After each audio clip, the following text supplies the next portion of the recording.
para dar continuidade aqui, eu quero chamar a Tati, que é CEO da Trustbox. Ela vai fazer uma palestra super legal para a gente, que o tema é Steve Jobs estava certo sobre ouvir ou não o cliente. Tati.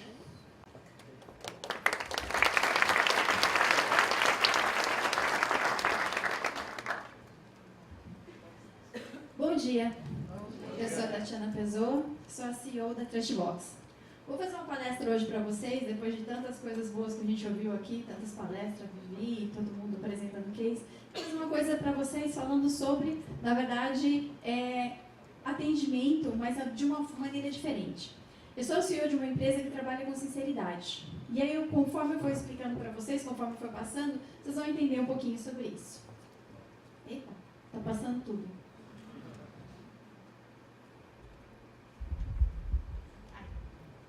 Então, por que eu escolhi falar sobre Steve Jobs? Porque Steve Jobs foi um gênio incompreendido. Uma pessoa que realmente quis fazer algo muito diferente de tudo que já havia tido. E ele trabalhava principalmente com tecnologia, mas ele trabalhava com pessoas. Apesar de todo mundo sempre falar que ele era muito temperamental, era muito difícil trabalhar com ele, mas ele era muito apaixonado por duas coisas. Por deixar a marca dele no universo, como ele sempre dizia. E principalmente trazer coisas que as pessoas, uma extensão do corpo das pessoas, uma extensão daquilo que elas usavam. E é isso que ele fez. E eu usei uma frase dele que eu gosto muito, que eu sempre admirei e sempre usei na minha vida, em tudo que eu fiz. As pessoas não sabem o que elas querem, até mostrarmos a elas. Então, olha só, que interessante. Tudo passado. Quando ele fala isso, ele está querendo justamente dizer como que as pessoas lidam justamente com essa coisa de mostrar as coisas para elas. As pessoas às vezes não enxergam muito bem o que elas estão, o que elas querem. Elas têm um plano na cabeça, elas têm alguma ideia, mas elas não enxergam muito bem as coisas. Vamos lá. Opa. Aí. Eu acho que quem tem a minha idade já deve ter tido esse aparelhão maravilhoso chamado Walkman. Quem tem a minha idade deve ter tido. O Walkman era uma bênção naquela época que a gente tinha, não é verdade? Era uma coisa que você colocava no ouvido e saía do seu plano real. Só que se alguém tivesse me perguntado naquela época o que eu queria de um Walkman, eu diria assim, olha, se pudesse eu gostaria de ter de pilhas infinitas. Ou coisinha para gastar pilha. Minha mesada é inteira para gastar pilha. Teria para comprar pilha. Eu diria assim, puxa, como ia ser bom se tivesse numa fita só, uma fita cassete, todas as músicas da minha vida. Tudo que eu queria ouvir naquele dia tivesse ali. Ou, então, se eu pudesse ouvir a música 7, sem ter que ficar rodando no dedo até chegar a música 7. Era um caso, né? Olha só, se alguém tivesse perguntado para mim sobre isso, eu teria apontado, sabe o quê? O problema. Eu teria apontado o problema para a pessoa que estivesse criando. Eu não estaria apontando a solução. Eu estaria contando para ela que todas as coisas que me atrapalhavam eram aquilo que podia criar uma inovação em cima disso. Mas eu apontei o problema, não a solução. Porque o problema é o ponto de partida. E é isso que eu vejo sempre. E é isso que eu levo para a minha vida. Eu sou apaixonada por problemas. E foi por ser apaixonada por problemas que eu virei empreendedora. Que eu me tornei empreendedora e que eu fui empreender. Exatamente porque ouvi Steve Jobs ou porque eu ouvia outras pessoas. Eu sou apaixonada por isso e eu queria justamente começar pelo problema. E aí eu precisava ouvir as pessoas, certo? E aí eu parti para a startup. E aí eu comecei a trabalhar muito tempo com startup. Tenho minha startup até hoje, a Trustbox. E eu comecei a perceber que quando eu comecei a trabalhar nesse caminho de e-commerce, eu percebi que as pessoas do e-commerce, elas se identificavam muito com uma startup. Olha só, elas precisam conhecer o mercado, elas trabalham sempre com um plano com desconhecido, precisam resolver um problema e precisam monetizar. E aí eu falei, caramba, mas por que startup? Por que então o e-commerce não se vê como uma startup? Não se enxerga mais, não consegue chegar mais, se aproximar disso. Trazer metodologias do dia a dia da startup para poder justamente trazer uma melhoria e criar uma solução para o problema que eles têm. Que são os mesmos que a gente tem, certo? problema, ideias, criar melhorias, fazer uma coisa inovadora e trazer uma solução.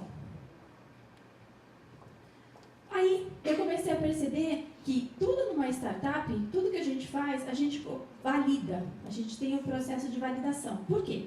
Por mais tempo que você seja de mercado, por mais que você conheça seu cliente, por mais que você conheça os problemas, tudo que você faz é achismo. Você precisa validar isso, é uma metodologia que a gente usa no dia a dia. A gente precisa validar. Validar com quem? Conversar com quem? Que a gente precisa? A gente precisa fazer esse fluxo rodar. Esse é um fluxo que a gente também usa muito lá em startup. Que eu construí alguma coisa diferente para a gente poder justamente achar uma solução, medir isso. Como que a gente mede? Deu certo, não deu certo? O que deu certo? O que não deu certo? Qual foi o ponto?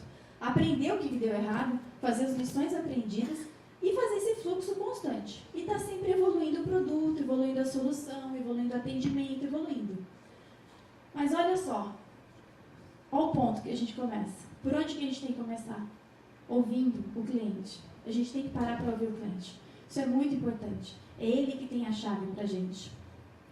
E por incrível que pareça, a gente não precisa ser só uma startup para fazer isso. Como eu falei do e-commerce. Não sei se vocês conhecem a Apple chinesa, a Xiaomi. Eles são muito legais. Eu ouvi agora recentemente uma entrevista do CEO deles, e eles estavam contando para mim que eles têm 40 milhões de fãs que constantemente dão feedback para eles com relação ao produto, dão feedback para eles com relação a bugs e, principalmente, ajudam a melhorar o produto. Olha que legal. Como que eles conseguiram isso? Só porque tem um monte de chinês no mundo? Eles conseguiram engajar as pessoas. Eles conseguiram transferir, justamente dar voz para as pessoas que eles precisavam. Eles ouviam o cliente. Deve ser um saco ouvir cliente, né? Não, olha só. Olha o que eles estão transformando. Ouvir é o ponto de partida, gente. Ouvir. Mas a gente tem que ouvir de que maneira? Como que a gente vai fazer esse método? Como que a gente vai conseguir transformar isso? Bom, esse aqui é uma opinião. Como que a gente vai ouvir? A gente vai ouvir a opinião do cliente. A gente está falando de atendimento, a gente está falando de manter o cliente perto da gente, né, trazendo para perto. Olha só, essa é uma opinião de um cliente. Vamos lá. Comprei essa blusinha porque tem o corpo igual ao da modelo, da foto, mas a blusa aperta na manga, chateada. Eu peguei essa opinião e eu tenho duas alternativas. Ou eu ouço, ou eu esqueço. Deixo do jeito que está. Vamos pôr da premissa que a gente tem que ouvir? Beleza. Comprei essa blusinha porque tem o corpo igual ao da modelo da foto, mas a blusa aperta na manga, chateada. O que foi que a cliente estava? Insatisfeita, certo? Então vamos fazer os 5 porquê para descobrir todo o problema dela? Vamos. Então a cliente ficou insatisfeita com a compra. Por quê? Porque ela disse que a blusa aperta na manga. Por que a blusa aperta na manga? Ela comprou um tamanho errado. Comprou o tamanho errado por quê? Porque ela comprou roupa pela foto. Ela seguiu o corpo da modelo. O modelo normalmente é magrinha, slim, né? E por que ela comprou pela foto? Porque ela não encontrou o guia de medidas. Por incrível que pareça, ainda hoje a gente vê, como a Vivi comentou sobre e-commerce de moda, a gente vê que os números de e-commerce de moda não sobem, não vão. Por quê? Talvez porque falte esse relacionamento, esse ouvir o cliente, esse pegar essa informação. Você viu que a gente desceu todos esses porquês? A gente pegou a causa lá em cima e foi descendo para chegar nos 5 porquês. Essa é a metodologia da Toyota, por incrível que pareça, é feita por engenheiros, mas que serve muito bem para uma startup e serve muito bem para um e-commerce. A gente pode pegar essa informação e poder transformar ela. Olha só, a gente percebeu. O problema foi, a gente identificou que a cliente ficou insatisfeita com a compra da blusinha e a gente chegou a uma solução, que é justamente destacar o guia de medidas para ela. Por quê? Porque ela não tem como ter outro contato humano com essas pessoas. A tecnologia permite que a gente chegue até um tanto, mas não existe um vendedor presente ali, não existe um atendimento presente ali. Como que a gente faz para a gente trazer essa pessoa de volta, trazer essa venda para a gente? A gente tem que fazer... Vamos lá. A gente tem que fazer a interface funcionar. A interface humana, que é o design, que é as imagens, que é o guia de medidas, que é deixar uma ferramenta que ele possa comentar e que você rapidamente responda, que você dê um feedback, que outros clientes possam se conversar com outros clientes. Isso é importante. A gente está fazendo essa comunidade. Sem querer, a gente está construindo essa comunidade. Mas olha só, eu estou falando para todo mundo que a gente está usando essa opinião aqui, essa opinião é verdadeira, de um cliente real. Mas e se a gente descobrir que essa opinião, esse review é falso? Esse review não é de um cliente verdadeiro, é de uma pessoa que apareceu e deixou uma opinião lá no site. Não sei se vocês sabem, mas toda vez que a gente deixa no e-commerce esse botãozinho aqui, seja o primeiro a opinar, vocês estão deixando, na verdade, um espaço aberto para que qualquer pessoa opine sobre isso. E quando vocês fazem isso, vocês deixam que 21% das avaliações que estão publicadas ali sejam falsas. Elas não são de pessoas que compraram o seu produto e não são de pessoas que, na verdade, compraram na sua loja. Olha só. Esse aqui é um exemplo de um review que está publicado em um grande e-commerce hoje em dia. Eu não vou conseguir ler todos lá em cima, porque eles estão muito altos, mas é de uma TV de 100 polegadas. Está publicado, está no e-commerce grande, e que, na verdade, se vocês derem uma olhada nos reviews, são os reviews mais cômicos da face da Terra. Mas são verdadeiros, estão públicos lá. E por que isso está lá público? Simples. Porque existe esse botãozinho aqui aberto para qualquer pessoa falar. Então, olha só, que problema que vocês criaram. O consumidor, ele está buscando informações para poder comprar. Ele está no momento de decisão, momento assim, compro ou não compro, vou ou não vou, faço esse, ponho meu cartão de crédito, faço isso, não faço. E aí ele encontra isso daqui. O que acontece? Pista. Ele vai embora. Agora eu pergunto para vocês, se vocês realmente acreditam no que eu estou dizendo, que 21% das opiniões são falsas que estão lá, por causa desse botão seja o primeiro a opinar, e se vocês acreditam que essas reviews aqui estão publicadas, que eu passei, estão publicados, por que então vocês acreditam, vocês permitem então, vocês acham justo que um consumidor ele tenha informações falsas? Vocês acham isso certo? Deixar aberto para qualquer pessoa, 21% sabendo que a loja permite que mais de 20% dos reviews sejam falsos? Pior. Como consumidor, se vocês se colocarem agora como consumidor, vocês gostariam que excluísse uma opinião negativa de vocês, mesmo que não tenha conteúdo ofensivo, de que você comprou aquele produto? Você é um consumidor real. Você não estava satisfeito. Você publicou uma opinião. Ela não tem conteúdo ofensivo. E o e-commerce apagou seu conteúdo. Se você, como consumidor, você não acha legal, você não acha justo fazer isso, por que você permite fazer isso no e-commerce, da sua loja? Como que você quer que o seu consumidor tenha essa naturalidade para poder comprar, essa confiança em você?